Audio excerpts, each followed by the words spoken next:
Backstage Pass, Institute of Gaming. For more details, contact 7093965965965.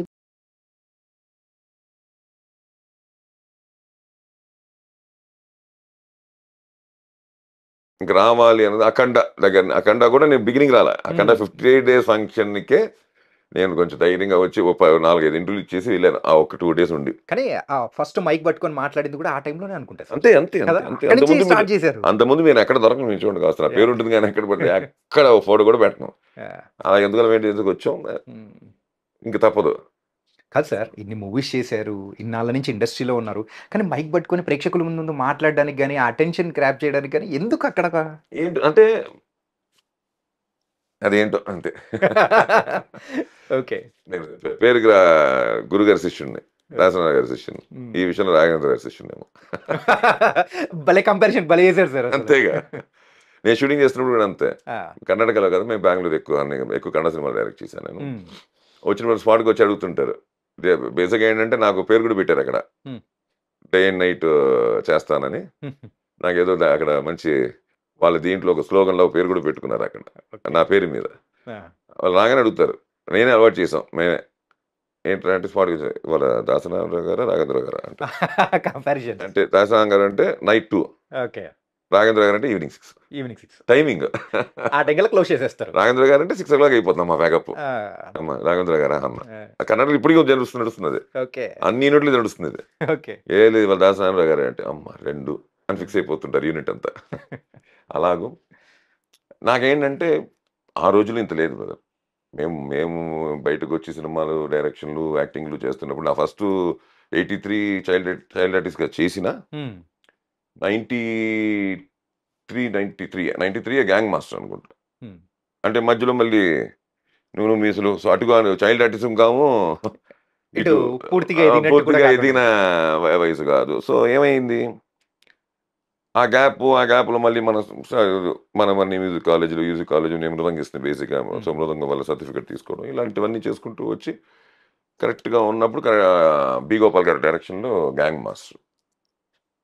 అది సడన్గా ఎవరో చేసి ఒక ఆర్టిస్టు అదేదో కుదరక వాళ్ళు ఏదో అప్సెట్లో ఉండగా ముందు రోజు ఏదో కరెక్ట్గా నేను వేరే పని మీద అన్నపూర్ణకి హైదరాబాద్ వచ్చి చెన్నై నుంచి అన్నపూర్ణకి వెళ్ళి ఏదో మాట్లాడుతూ ఉంటే అప్పుడు నేనే చరణ్ రాజ్ డేట్స్ చూసుకునేవాడిని. ఓకే, మన ఆర్టిస్ట్ చరణ్ రాజ్ గారి డేట్స్ నేనే చూసుకునేవాడిని. మ్యూజిక్ డైరెక్టర్ శ్రీవి, చరణ్ రాజ్ గారివి, అలా ఒక మన ఆశీష్ విద్యార్థివి అన్నీ నేను డేట్లు చూసుకునేవాడిని ఆ టైంలో ఒక పీరియడ్లో. ఆ టైంలో చరణ్ రాజ్ డేట్స్ ఏదో ఇష్యూ అయితే వచ్చి మాట్లాడడానికి వస్తే పైన నుంచి వీళ్ళు షూటింగ్ చేసిన వల్ల నా వాయిస్కి డిస్టర్బ్ అయితే బి గోపాల్ గారు, స్వామి గారు పైన నన్ను చూసి నేను ఇంత జుట్టు వీడు కరెక్ట్ కదా, 51 మందికి మర్చిపోయామని బాగుంటుంది కదా, యాక్టింగ్ అయితే నేర్పించలేదు మన పిల్లలు అని చెప్పి బి గోపాల్ పిలిచి నువ్వు చేస్తావు ఈ సినిమాలో వేషం అన్నారు. ఓకే, నన్ను వదిలేండి స్వామి అన్న, లేదు చేయి అని చెప్పి అలా గ్యాంగ్ మాస్టర్ చేశాను 93. సో ఏమైపోయిందంటే అక్కడి నుంచి మళ్ళీ వేషాలు చేశాను. అలా నాకు కొంచెం ఇంటర్వల్స్ ఎక్కువ. If I do 10 films I will take minimum 3-4 years interval, 5 years. అలా మీరు చూస్తే ఒక మంచి తెలుగు సినిమాలు నేను చేస్తూ వచ్చాను. అప్పటి నుంచి చేసి గ్యాప్ అప్పుడు అలా ఉంటాయి నాకు. ఆ గ్యాప్లు ఏంటంటే ఖాళీ కూర్చోడం కదా, గ్యాప్ తీసుకున్నాను అంటే డైరెక్ట్ చేస్తున్నాను. Okay, I'm directing, I don't do acting. కాదు సార్, యూజువల్గా యాక్టింగ్ కెరియర్లో ఇట్లా మంచి పేస్లో వెళ్తున్న టైంలో ఆ ఇంటర్వెల్ తీసుకొని మళ్ళీ రీస్టార్ట్, మళ్ళీ ఇంటర్వెల్ తీసుకొని రీస్టార్ట్, ఇలా ఒక్కసారి కాదు మీ కెరియర్ మొత్తం మీరు చూసుకున్న ఒక 2 to 3 times అయితే ఉంది ఈజీగా. 3 times 3 gaps ఉంటాయి. 3 gaps ఎందుకు సార్ అలాగా? అదే అంటున్నా, డైరెక్షన్ చేస్తే యాక్ట్ చేయను కాదు, ఇలా పేస్లో వెళ్తున్న టైంలో ఎందుకు ఆ డైరెక్షన్ పిచ్చి కదా, ఏదో ఒకటి కుదురుతుంది, ఏదో సెటప్ అవుతుంది. ఆ డైరెక్షన్ ఆ రోజుల్లో ప్రొడ్యూసర్లు రావాలి, కుదరాలి, అన్నీ జరగాలి. కుదిరేసరికి ఇప్పుడు కమిటీ వరకు చేయడం వదిలేయడం, కొత్త వస్తువులు లేదు నేను చేయను అని చెప్పడం, లిటిల్ వదిలేస్తా సినిమాని. మళ్ళీ దీని మీద పడిపోతాను. ఎందుకంటే ఇది కొంచెం బాగా పిచ్చి అనాలంతే. డైరెక్షన్ అంటే ఒక అదేంటో దాని మీద మోర్ ఆఫ్ ఇది నాకు. యాక్టింగ్ అన్నది కాదు కానీ యాక్టింగ్, ఎందుకంటే నాన్నగారు అందరు ఇంట్లో అందరూ యాక్టర్సే, అలా అని కాదు. ఎందుకంటే ఫస్ట్ నుంచే కెమెరా డిపార్ట్మెంట్ జాయిన్ అవ్వడానికి కూడా అదే కారణం. ఆ టెక్నికాలిటీస్ చాలా ఇష్టం. దాని మీద అలా వచ్చి ఆ కెమెరా లైట్ మ్యాన్ దగ్గర నుంచి స్టార్ట్ అయ్యాను నా లైఫ్. ఒక విధంగా చెప్పాలంటే అక్కడి నుంచి వచ్చి ఎక్కడో చిన్నగా ఇరిటేట్ అయ్యి దాని మీద అప్పుడు కెమెరా గారు కాదు డైరెక్షన్ చేసుకుందాం అని చెప్పి నేను డైరెక్షన్గా ఎవరి దగ్గర పని చేయలేదు. ఒక్కరోజు కూడా పని చేయలేదు. నేను ప్రాక్టికల్గా అలా చూస్తూ నేర్చుకున్నాను. కెమెరామ్యాన్గా ఆ రోజుల్లో పెద్దగా ఉండేది కాదు, మాకు డిఐలు లేవు కదా అప్పుడులో. సో ఏదో చేసేసి షూట్ చేసి ఇచ్చేస్తే అది ఆటోమేటిక్గా వెళ్ళిపోయింది. మీ అసిస్టెంట్స్గా ఉన్నప్పుడు కూడా మమ్మల్ని పెద్దగా పంపించేవారు కాదు. అయిపోయి మేము నెక్స్ట్ సినిమా పోయేవాళ్ళం. సో అక్కడ ఎడిటింగ్ ఎలా జరుగుతుంది ఇవన్నీ చాలా అక్కడ డైరెక్షన్ డిపార్ట్మెంట్ తప్ప ఆ రోజుల్లో అందరికీ తెలిసేది కాదు. ఒక ఎడిటింగ్ మిషన్ ఎలా ఉంటుందో కూడా సగం మంది తెలియదు బయట. ఆ మూవీలో ఉండేది, ఆ మూవీలో ఎలా ఉంటుందో కూడా సగం మంది తెలియదు ఆ రోజుల్లో, ఇండస్ట్రీలో ఉన్న వాళ్ళ గురించి చెప్తున్నాను. ఎందుకంటే అంత లోగా అది క్లోజ్ రూమ్లో ఎక్కడో జరిగేది, లైక్ ఏ డార్క్ రూమ్. ఆ రోజులో ఫిల్మ్ ఫోటో ఉన్నప్పుడు ఎలా డార్క్ రూమ్లోకి వెళ్తే ఎవరు వెళ్ళరో ఫోటో డెవలప్మెంట్ రూమ్కి, ఇవన్నీ కూడా ప్రాసెస్ అన్ని కొంచెం సీక్రెట్గా జరిగే ఓన్లీ డైరెక్షన్ డిపార్ట్మెంట్ ఎడిటర్స్ వాళ్ళే చేసుకునేవారు. మ్యూజిక్ అంటారా జనరల్గా లక్కీగా మ్యూజిక్ కాలేజీలో నేను చేసినవని కాబట్టి ఆ మ్యూజిక్ కొంచెం నాలెడ్జ్ ఉంది. చిన్నప్పటి నుంచి డబ్బింగ్ చెప్పడం, ఆ చిన్న చిన్న వాయిస్లు చెప్పడం, చిన్న చిన్న శ్లోకాలు ఉంటే పాడడం, ఈ యాడ్ ఫిల్మ్స్కి వాటికి వీటికి అంతా అలా కొంచెం ఆ మైకు అవి నాతో షూటింగ్ స్పాట్కి వెళ్ళడం. సో ఇలాంటివన్నీ అలాగే ఏంటంటే కొన్ని కూడా జరుగుతాయి. ఎందుకంటే ఒకసారి ఇంట్లో పెద్దగా మాట్లాడుకుంటూ డాక్టర్లు అవుతారు, మీకు ఐడియా ఉందేమో. అలాగే ఇంజనీర్ అవుతారు, లాయర్లు, పోలీస్ అంటే పోలీసులు అవుతారు. అది చిన్నప్పటి నుంచి వస్తుంది, అదేదో వాళ్ళ ఇంట్లో ఉన్నారని కాదు కదా. అలా పెద్దవాళ్ళు ఏదైనా మాట్లాడినప్పుడు మనకి ఏదైనా లోపల వరకు వెళ్ళిపోతాయి. అది ఇక్కడి వరకు అన్నీ వెళ్తాయి, ఇక్కడి వరకు వెళ్ళిపోకూడదు, అదే ప్రాబ్లం. ఇక్కడ కొన్నే వెళ్తాయి ఈ రెండు కనెక్షన్. ఇక్కడి నుంచి మనం ఇక్కడికి పంపిస్తున్నాం అంటే హార్ట్లోకి అవి పాతుకుపోయి ఉంటాయి లైఫ్లో. ఆ ఎన్విరాన్మెంట్లో పెరిగారు కాబట్టి ఆటోమేటిక్గా అది నేర్చుకోవాలనే ఇంట్రెస్ట్ అనేది కూడా వచ్చేస్తాం. ఇంకా చెప్పాలి అంటే నాన్నగారు సినిమా పేరు నాకు గుర్తులేదు, నాన్నగారితో షూటింగ్కి వెళ్ళా చిన్నప్పుడు.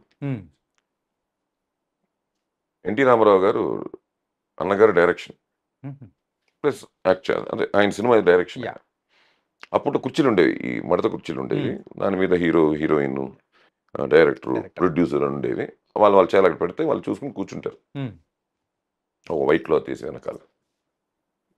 నాన్న అందరూ వెళ్ళిపోయారు, అవుట్డోర్ ఎక్కడో షార్ట్ పెట్టుకున్నారు, నాన్న అందరూ వెళ్ళిపోయారు. ఇంకా అక్కడ అప్పుడు నాన్న స్మాల్ యాక్టర్, సో మేము అక్కడ దూరం కూర్చోబెట్టాను జాగ్రత్త అని చెప్పి వెళ్ళిపోయారు.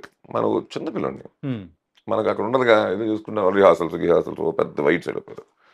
అలా చూసి అటు ఇటు నడుస్తూ ఏదో వాటర్ ఉంటే వెళ్ళి వాటర్ తాగి వచ్చేసి ఇచ్చేసి కూర్చుంటూ యాజ్ కిడ్. షార్ట్ అయిపోయి వస్తున్నారు, నాన్న అక్కడ వెతుకుంటున్నారు, ఎవరో చెప్పారు అక్కడ ఉన్నారు శర్మ గారు చూపించినట్టున్నారు. ఆయన కంగారు పరిస్థితికి వస్తున్నారు, కరెక్ట్ రామారావు వైపు వచ్చేస్తున్నారు దగ్గరికి. కుర్చీ అయింది, ఆ డైరెక్టర్ అనే కుర్చీలో కూర్చున్నా, నాకు తెలియక వితౌట్ మై నాలెడ్జ్. నాన్నగారు చూసారు, ఆయన వేరే రీచ్ అయిపోతున్నారు చెప్పి వారికి ఎత్తుకొస్తున్నారు. ఈ రాడు టక్కని చూసి ఎత్తుకొని నన్ను ఆయన పైకి తిరిగి ల్యాప్ మీద కూర్చోబెట్టుకుంటూ, అంటే నేను ఎవరో కూడా తెలియదు ఆయనకి అప్పటికి ఇంకా. సో అది కూడా అండర్లైన్ చేసుకోండి, కూర్చోబెట్టుకుని ఏంటి బ్రదర్ వాట్స్ నేను ఏదో మాట్లాడుతున్నాను, నాన్నగారు వచ్చిన అంటే ఏదో అంటే మీ అబ్బాయా, ఓ వెరీ గుడ్ అని. అప్పుడు కూడా తెలియదు ఆయనకి శర్మ గారు అబ్బాయి నేను అని. మాట్లాడుతున్నా అలా కాదు, ఏమో కూర్చునిండి కుర్చీలోనే, కుర్చీలో కూర్చోకూడదు అలాగా మా నాన్నది అంటాను నేను. అలా కూర్చోకూడదు, ఏమో ఫ్యూచర్లో ఇదే కుర్చీలో కూర్చుంటారేమో ఆయన. అది డైరెక్టర్స్ చైర్, అది బాగా పాతికిపోయింది నాకు. డైరెక్టర్స్ చైర్, ఆయన ఆశీర్వాదం మనకి పాతికిపోయింది, ఆయన బ్లెస్సింగ్ అయిపోయింది. మరి కూర్చోకుండా ఎందుకు అవుతుంది? అది నేను ఎక్కడికి వెళ్ళినా తీసుకొచ్చి కూర్చోబెట్టిందిగా, అది ఆయన ఆశీర్వాదం. సో ఇలాగేంటంటే ఇలాంటి ఇన్సిడెంట్స్ అనివ్వండి, ఇలాంటివి జరుగుతూ నాకు ప్లస్ నాకేంటంటే అది చిన్నప్పటి నుంచి మెంటాలిటీలో ఉందేమో తెలియదు నాకు. ఇప్పుడు క్రికెట్ ఆడతానంటే చాలా ఫాస్ట్గా క్యాప్టెన్ అయిపోయాను టీం, అయిపోయి వదలలే క్యాప్టెన్సీని. నేను క్రికెట్ ఆడేంత వరకు ఇంకెవడైనా క్యాప్టెన్ అయినా వాడి టీంకి వెళ్ళి ఆడినా లీడర్షిప్ నాదే ఉంటుంది, వాడిని ఓవర్లుక్ చేసేస్తాను. అది జనరల్గా అలవాటు, అదే వాడిని పిలిచి వాడే క్యాప్టెన్సీ చేస్తాను, వాడికి ఇచ్చేద్దాం అంటారు. టాస్ వరకు వెళ్ళి నాకు ఇచ్చేస్తాను చూసుకోబోయే అంటారు, ఎందుకంటే అలాగే వదలనని. అది కూడా అయిండొచ్చేమో, ఎంతసేపు క్యాప్టెన్ ఆఫ్ ది షిప్ అంటే డైరెక్టర్ చూపిస్తున్నారు, కెమెరామెన్ కూడా డైరెక్టర్ చెప్పిన మాట వినాలి అని కోపంతో అటు వెళ్ళిపోయినాం, తెలీదు. సంథింగ్ పుల్డ్ మీ, అటు వెళ్ళిపోయి చేసుకున్నాను.